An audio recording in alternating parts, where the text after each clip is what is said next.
Ako po si Bren Manalo, ang Gentilino Heartthrob ng Tarlac. At ako naman po si Mika. Salamat ka.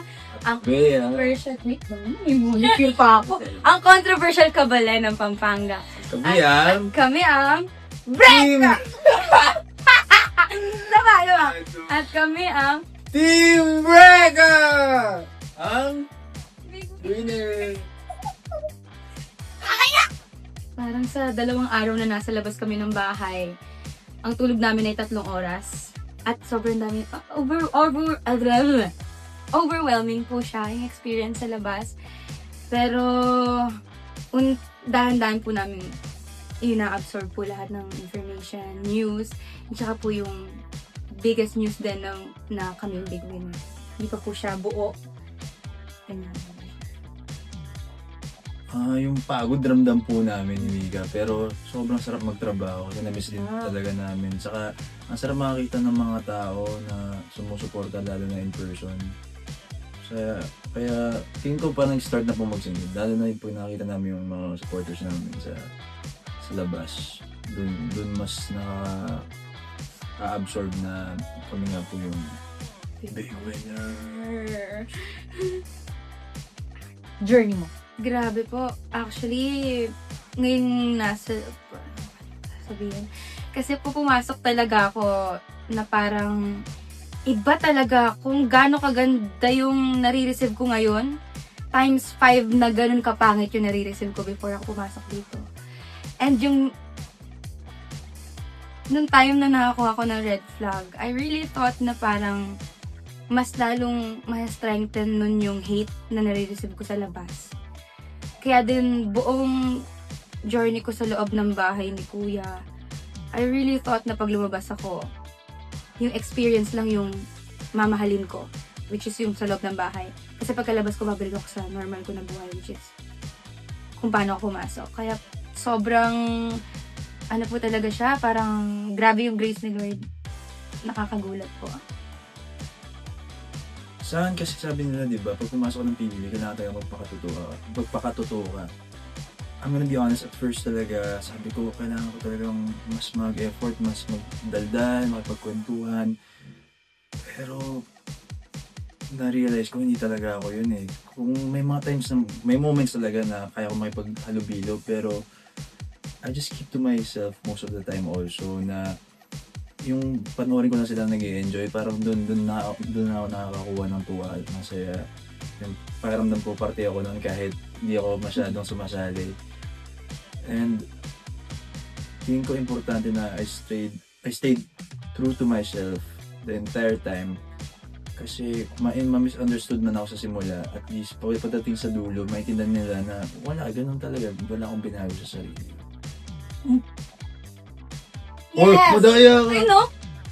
Pero yung second week pa lang, nung naging mag-duos kami ni Mika, iyak siya na iyak noon. Tapos nung malalaman namin na hindi na kami mag-duo, mas umiyak pa siya lalo.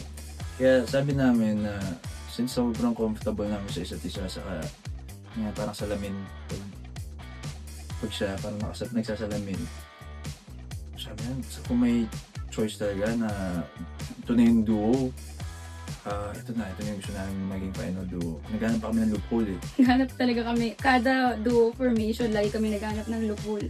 Paano maging duo? Pero wala talaga eh. Parang inalis ni Kuya yung pag-asa namin na maging duo ulit. So, ang pinaka-last na chance na lang namin is final duo. Tapos dumating pa yung point na parang imposible talaga siya. Kasi yung sa balloons and everything, hindi na alam paano kami lalaban doon. So, at some point, parang akala natin imposible naman. And then, meron pa palang last task siguro. Sa akala din natin, bawal talaga umulit at all. Oo. Parang kasi marami pa akong hindi nakakaduo. Sabi ko, siguro, naisip ko na si Shugi makakaging final duo kasi siya na lang yung hindi ko pa nakakaduo that time. It's possible pa. God is good. God is good. Yes. Yung time na yun po talaga, as in, hindi kami makapaniwala. Ako po sa sarili ko talaga, hindi ako makapaniwala kasi, yun nga po, nung pumasok talaga ako, sobrang, hindi talaga ako mahal ng tao. So, paano, nasa isip ko, kaya ba kami naging big winner dahil lang ba sa, like, ano ba to? Dog show ba to? Dahil ba to? Parang gano'n lang sa isip ko. Pero nung nakita ko yung paligid na everything, sabi ko, hala, Lalo ko nag-isip paano nangyari yan. Yun talaga yung nasa isip ko ng time na yun. Sobrang grateful ko. Kabain ko. Ako, lagi namin sinasabi ni Mika na kahit anong placement namin, syempre magiging masaya na kami dahil yun na lang narating namin. Pag yung final duos pa lang, parang okay na ako. Okay na kami sa journey namin sa PBB. Pero nung unti-unti, na-announce yung mga ibang placement, tapos finally kami natira doon. Parang, oh my God, parang wala talaga yung lumatakbo sa isip ko noon. Paano naging posible to na...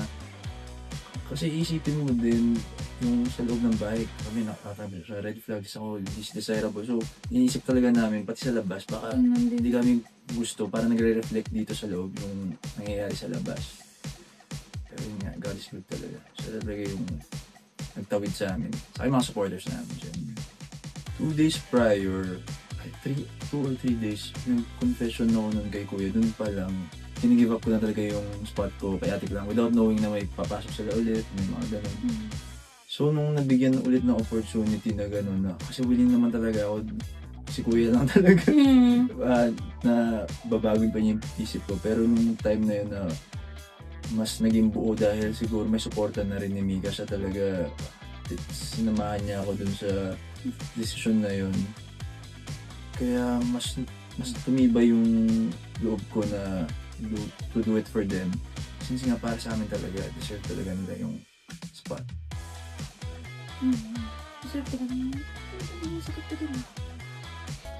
Paano nga ako nire-react ko doon? Di ba pamilya? Nakakatawa siya.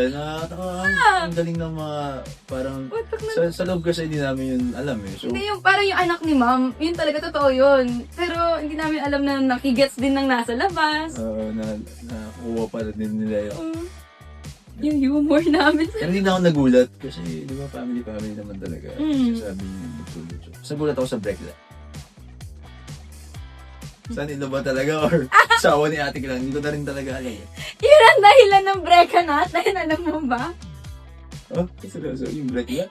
Kasi si Shubi, kwento ko, pwede ko kasi si Shubi pumasok siya ng bahay, di ba? Meron na palang, kinanta niya si Shubi, meron na palang Mick Brent. Eh si Shubi, ayaw niya nang magkaroon ng sariling mundo. So, hindi niya masabi-sabi yung Mick Brent. Kasi mga automatic, siya ulit. So, ang ginawa niya, breka, gawa ganun siya. Break na pala yun. Pero breka yung sinasabi niya sa atin. Tapos one time, may sumisigaw sa labas na, Brekla.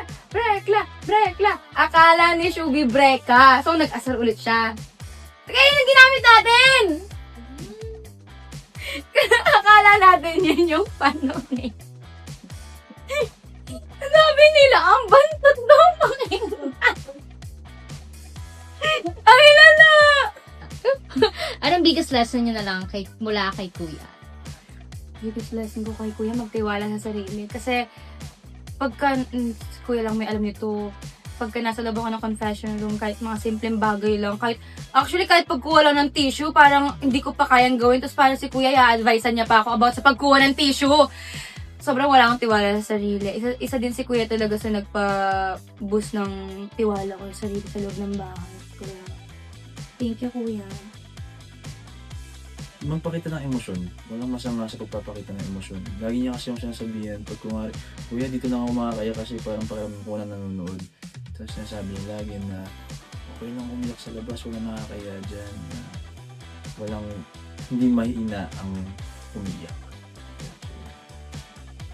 Mahal na mahal po namin kayo. Thank you po. Thank you po sa supportan niyo po. Sobrang overflowing. Hindi ko po alam paano siya pagkakasyahin sa puso ko. Pero hawakan, kung kinakinahawakan ko po siya ng 2 kamay, gagawin ko. Ganun po kayo ka-importante po sa amin. And sobrang laki po ng pasasalamat namin sa inyo. Wala po kami dito kung wala kayo. Salamat po na marami. Minsan napapaisip ako, ano bang na-contribute natin sa mga buhay nila para supportahan kami ng gano'n. Kasi hindi lang talaga pera. Talagang literal pawis kasi minsan makikita mo sila sa labas, nag-aantay ng ilang oras para lang yung chance na makita kami kahit walang assurance. Maraming salamat po. I'll forever be grateful.